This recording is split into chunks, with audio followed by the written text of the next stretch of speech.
This program comes to you by electrical transcription.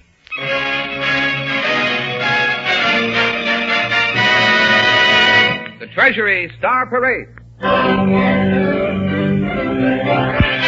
With Miss Jane Cowell and several citizens from the great marsh of the Essex coast of England, with Al Goodman and his orchestra and chorus, and Frederick March is our master of ceremonies. Our slogan, Millions for Defense.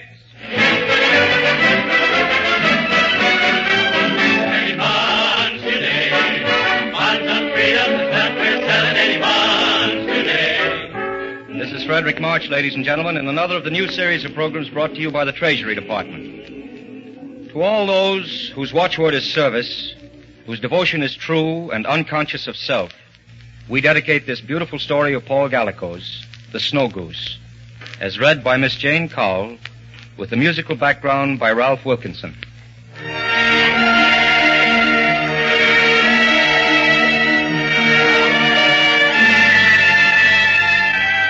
The great marsh lies on the Essex coast between the village of Chelmsbury and the ancient Saxon fishing hamlet of Wickledruff. It's one of the last wild places of England, desolate, utterly lonely, and made lonelier by the calls and cries of the wildfowl that make their homes in the marshlands and saltings. In the late spring of 1930, young Philip Ryader came to live at the abandoned lighthouse by the old sea wall. He was a painter of birds and nature, who for reason had withdrawn from all human society. For he was a hunchback, and his left arm was crippled, thin and bent at the wrist like the claw of a bird. And he'd found this a world in which he could not take part as other men. He was a friend to all things wild, and all things wild repaid him with their friendship. Each fall, the wild geese would come swinging down the coast from Iceland and Spitzbergen in great skeins that darkened the sky and filled the air with the rushing noise of their passage, barking and whooping and honking in the autumn sky, to circle the landmark of the old light and drop to earth nearby to be his guests again, birds that he well remembered and recognized from the previous year. This made Ryader happy. And he didn't seem to mind so much that the natives looked askance at his misshapen body and dark visage, marked him off as that queer chap that lives down to the lighthouse. But one November afternoon, 3 years after Ryader had come to the Great Marsh, a child approached the lighthouse studio by means of the sea wall. In her arms she carried a burden. She was no more than 12, slender, dirty, nervous, and timid as a bird, but beneath the grime as eerily beautiful as a marsh fairy. She was desperately frightened of the ugly man she'd come to see, but greater than her fear was the legend that this ogre who lived in the lighthouse had magic that could heal injured things. For in her arms was a large white bird, and it was quite still. There were stains of blood on its whiteness and on her kirtle where she held it to her. What is it, child? The voice she heard was deep and kind. The bird fluttered as she placed it in his arms. I found it, sir. It hurted. I found it in a marsh where hunters had been. Can you heal it, sir? Yes, we will try. Come, you shall help me. There were scissors and bandages and splints on a shelf, and he was marvelously deft. The child watched, fascinated. He bandaged the wing close to the body and made a splint for the shattered leg. What is it, sir? It's a snow goose from Canada. Terrible storms must have driven her far off her course. I've never seen one here before. We will call her the Lost Princess. In a few days, she'll be feeling much better. See. He reached into his pocket and produced a handful of grain. The snow goose nibbled at it. The child laughed with delight, and then suddenly caught her breath with alarm as the full import of where she was pressed in upon her. And without a word, she turned and fled out of the door. Wait! He called. The girl was already fleeing down the seawall, but she paused at his voice and looked back. What is your name, child? Lisa? Where do you live? With the fisher folk at Wickledruff? Will you come back tomorrow or next day? See how the princess is getting along? She paused, and Ryader thought of the wild water birds caught motionless in that split second of alarm before they took their flight. But her thin voice came back to him, and then she was gone, with her fair hair streaming out behind her. The goose mended rapidly, and the child Fritha became a frequent visitor. until one day in June, the snow goose with the others answered the strong call of the breeding grounds, climbed into the sky in ever-widening circles, and vanished. With the departure of the snow goose ended the visits of Fritha to the lighthouse. And that summer, out of his memory, Ryder painted a picture of a slender, grime-covered child, her fair hair blown by a November storm, who bore in her arms a wounded white bird. But in mid-October, the miracle occurred. Above the sea and tide, he heard a clear, high note, saw a white pinion dream that circled the lighthouse once, then dropped to earth and came waddling forward importantly to be fed. It was the snow goose. When next Ryder went to the village, he left a message with the postmistress. Tell Fritha, who lives with the fisher folk at Wickledroth, that the lost princess has returned. And so time passed. Each spring the snow goose would disappear, and with it Fritha. In the fall they would both return, until one spring Ryder realized with a shock that she was no longer a child. Standing shoulder to shoulder on the seawall, their glowing eyes watched the departing geese form their flight tracery. And suddenly... Look, Philip, look! Ryder followed her eyes. The snow goose had taken flight. Her giant wings spread, but she was flying low.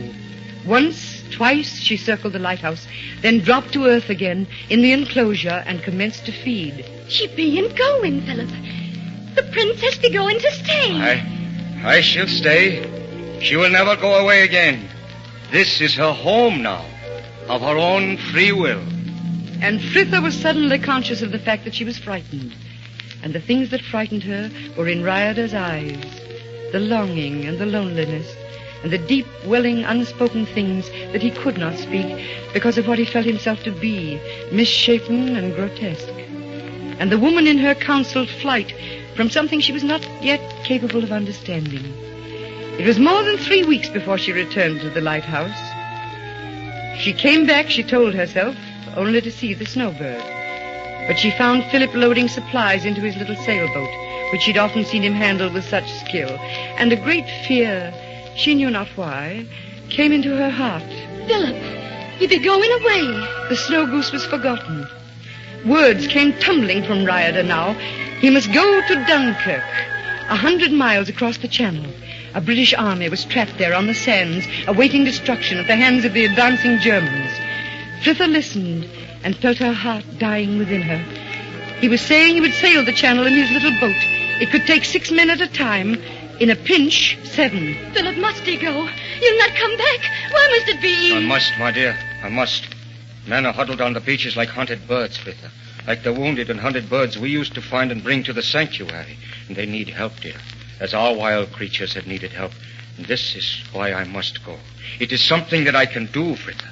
For once, I can be a man and play my part.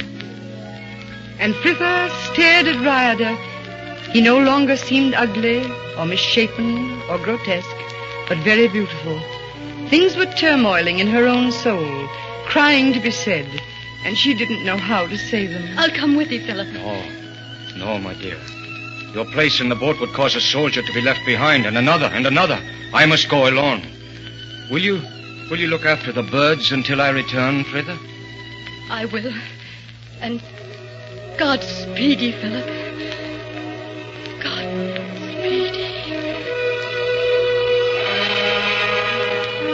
Fritha stood on the seawall and watched the sail gliding into the sea.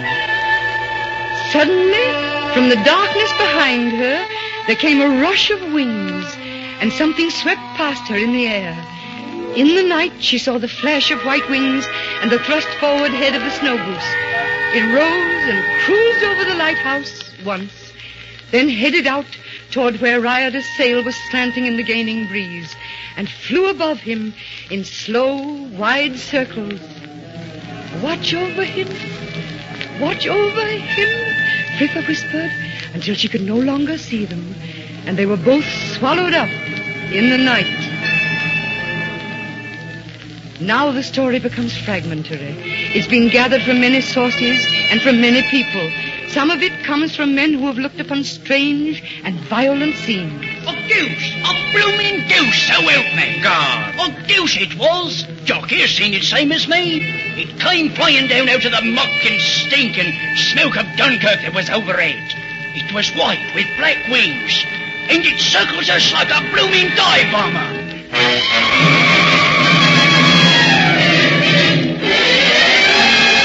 We was roasting on the beach between Dunkirk and La Penny, and offshore is the Kentish Maid, a ruddy excursion scow waiting to take us off. And out of the smoke comes this blooming goose, circling round us, trapped on the beach. A blooming omen, I says. And then he comes. Who comes? Him that saved the lot of us. Into the shallows he sailed as cool as you please in a blooming little sailboat. Through a boil of machine gun bullets and diving stookers, never giving him no mind, he didn't. Sailing between the shells, right past a burning destroyer. Little dark man with a beard, blooming claw for an hand and an ump on his back. I can take 7 at a time, he says. I can take 7 at a time! And we waited out to where he was. And this goose honking all the time. And him at the tiller looking up and grinning at her like he'd known her a lifetime. Well, he brings us out to the Kentish Maid and turns around and goes back for another load. I don't know how many trips he made, but he brought us all off that particular stretch of hill without the loss of a man. And then he sails back toward Dunkirk, and the bird with him, flying round the boat like a white angel against the smoke.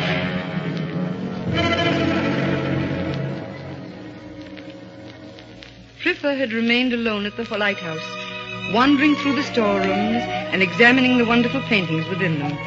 Among these, she found the picture that Riada had painted of her from memory so many years ago when she was still a child, and the things she saw in it stirred her as nothing had ever done before. For much of Riada's soul had gone into it. She knew that Riada would not return. And so when she heard the high-pitched, well-remembered note of the snow goose crying from the heavens, it brought no instant of false hope to her heart. But the sight, the sound, and the solitude surrounding her broke the dam within her and released the surging, overwhelming truth of her love, let it well forth in tears. But the snow goose didn't come to earth this time. It only skimmed low and then soared up again, flew in a wide, graceful spiral around the old lighthouse, and then began to climb. But Frithla didn't see the snow goose. She saw the soul of Riada, taking farewell of her before departing forever. She stretched her arms up into the sky and stood on tiptoe, crying, Godspeed. Godspeed.